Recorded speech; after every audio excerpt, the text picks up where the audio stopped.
నీ ముఖ కాంతిలో మా రహస్య పాపములు కనబడుచున్నాయి.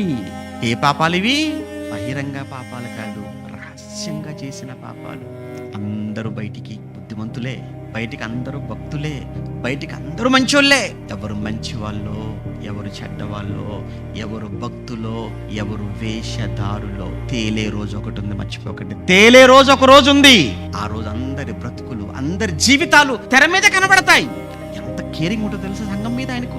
ఎంత కనుదృష్టి ఉంటుందో తెలుసా? నువ్వు ఎక్కడికి వెళ్ళినా, నువ్వు ఎక్కడున్నా ఆయన చూపు, ఆయన దృష్టి నుంచి నువ్వు తప్పించుకోలేవు. అగాధములకు వెళ్ళిపోతే అక్కడ నేనున్నాను, ఆ అంతరిక్షంలో ఆకాశంలోకి వస్తే ఇక్కడ నేనున్నాను.